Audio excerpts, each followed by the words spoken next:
a hablar sobre un tema muy importante que genera muchas rispideces en las sociedades y que versa sobre la intervención judicial de las sociedades comerciales. Como la palabra lo indica, importa una intromisión a la sociedad comercial, obviamente, pero por una decisión judicial, por eso se llama intervención judicial de sociedades comerciales. Pero vamos a ver cómo es que se opera, o sea, primero vamos a analizar qué es esta intervención, cómo es la figura esta de la intervención judicial y luego vamos a ver cómo son las posibilidades. Primero tenemos que tener en cuenta y ubicarla en la ley. Va de los artículos 113 a 117.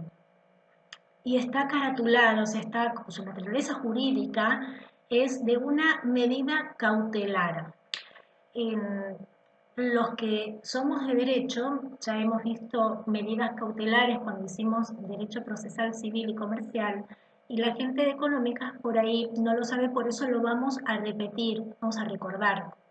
La medida cautelar justamente es para dar una cautela, para hacer una medida de precaución. ¿De precaución de qué? De eventual pérdida si eh, tenemos que esperar a terminar con todo un proceso judicial que arribe una sentencia, que en ese camino se pierda algo. Por ejemplo, el embargo es una medida cautelar y tiene como fin anticiparse a que un eventual deudor pueda deshacerse de ese bien o de esos bienes cuando llegue la sentencia y entonces el que demanda un derecho no tiene ya de dónde cobrarse.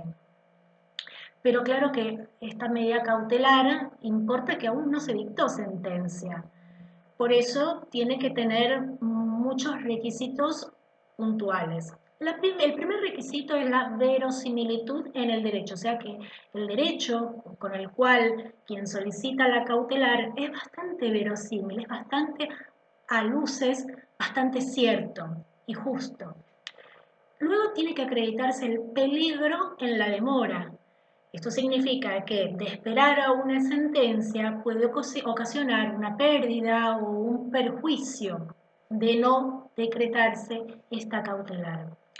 Pero además, como eventualmente al llegar a la sentencia puede ocasionar, puede surgir que en realidad el demandado tuvo razón, y esta traba de la medida cautelar le causó un perjuicio cuando al final era injusta, es que se le pide un tercer requisito a aquel que solicita la medida cautelar, que es la contracautela, o sea, una suerte de aseguramiento para responder ante eventuales perjuicios al final de la sentencia y que haya sido esta traba de la medida cautelar injusta. La finalidad de nuestra cautelar, de la que estamos hablando de la intervención judicial de sociedades, es evitar algo, sí, evitar que durante la etapa de remoción de los administradores, estos puedan continuar ejerciendo libremente la administración y causar un perjuicio a los socios y a la sociedad. Entonces, acá tenemos dos cosas para analizar. Primero, ¿por qué se puede iniciar un proceso de remoción de los administradores? Por múltiples razones. El artículo 59 de la Ley de Sociedades nos da como una idea muy general. Dice que, bueno, que los administradores y los representantes de la sociedad deben obrar con lealtad, con diligencia, de un buen hombre de negocios. Y los que faltaren a esta diligencia, a estas prescripciones que da la ley, serán responsables solidaria y limitadamente por los daños y perjuicios que causaren. Entonces, como medida precautoria, esta intervención de las sociedades, lógicamente, entonces depende necesariamente de que se inicie este proceso de remoción de los administradores, aunque también rige para los supuestos porque por alguna razón se dé un supuesto de acefalía en la administración. Muy bien, con los requisitos para quien solicita esta intervención judicial de sociedades. Primero, tiene que acreditar la condición de socio, aunque algunos dicen que también esta cautelar puede ser solicitada por el órgano de control. Debe también demostrar el peligro grave. Esto, como toda cautelar, asimilado a la verosimilitud del derecho y el peligro en la demora. Pero también, como se trata de una medida netamente societaria, también debe acreditarse que el peticionante ya agotó todos los recursos que la ley y el contrato social le da, que por ejemplo es convocar a asamblea judicialmente, etc. Y además, como esta intervención de sociedades es una cautelar y que depende de un proceso principal que es el de remoción de los administradores, y se exige que prontamente se inicie el proceso judicial de remoción de los administradores. Es decir, no es una medida, la intervención judicial de sociedades no es una medida autónoma, sino que debe ir acompañada de este proceso madre de remoción de los administradores. Esto no supone, o sea, de darse, de declararse esta medida, no supone necesariamente el desplazamiento de los administradores. ¿Por qué? Porque, como dice el artículo 115, la intervención judicial puede darse de tres maneras. Puede designar un veedor, puede designar un coadministrador o puede designar un administrador o varios administradores. Lógicamente el veedor es la medida como menos agresiva. Por eso esto no importa que no necesariamente los administradores tienen que ser desplazados justamente en virtud de esta medida que declara el juez. Lo que sí se sabe por la doctrina es coincidente es que la apreciación que tiene que tener el juez a la hora de admitir la intervención judicial tiene que ser de criterio restrictivo. Bien, la realidad también es que la ley, por alguna razón, tampoco puede establecer criterios rígidos en cuanto al otorgamiento de la medida cautelar, porque la realidad es que pueden ser variadas. Hubo supuestos, por ejemplo, de irregulares en la contabilidad en la cual se habilitó esta medida. Pero también eso ocasiona un daño o un perjuicio paralelo, que es que al no haber pautas objetivas dadas por la ley, los jueces son muy reticentes a otorgarlo por el grado de intromisión que importa del Poder Judicial en una sociedad que al fin y al cabo tiene de carácter naturaleza privada.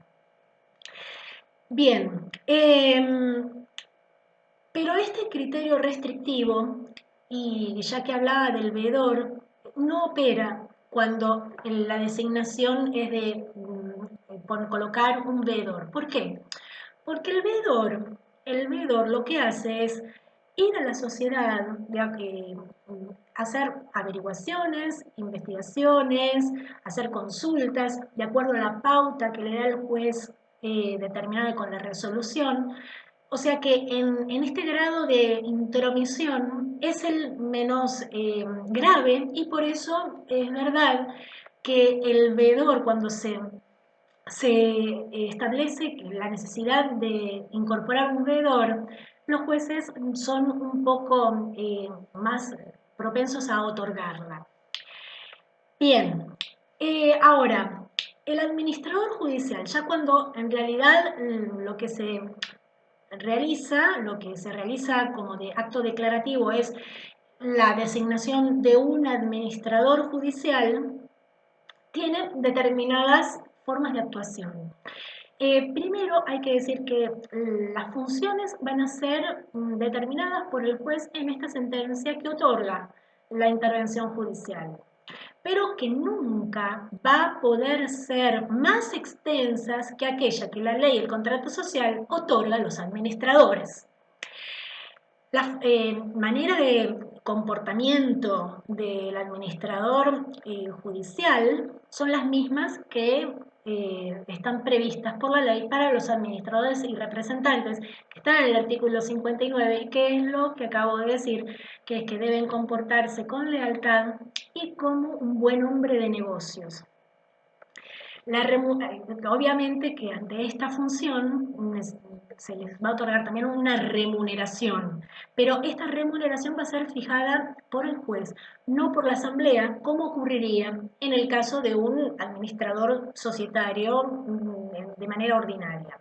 Lo que sí, que en el caso de que se prolongue en el tiempo porque el juez establece una pauta temporal, pero que no es estricta, sino que puede, por la necesidad o por las circunstancias del caso, puede extenderse en el tiempo más allá de lo previsto, ahí este administrador judicial sí que puede pedir un adelanto de honorarios. También puede ser removido, también lógicamente por mal comportamiento o por negligencia. ¿Cómo puede ser removido? Tanto a pedido de parte como de oficio por parte del propio juez. En este caso, los honorarios que vaya a percibir, bueno, no los va a percibir, salvo que fuera removido por tener alguna actitud poco diligente, y en ese caso se van a disminuir los honorarios de acuerdo a la proporción de la negligencia realizada.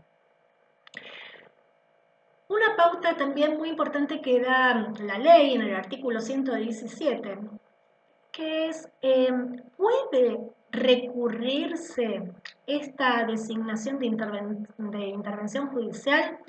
Sí, puede recurrirse en apelación, lo dice el artículo 117, que puede apelarse esta resolución que declara la intervención de la sociedad.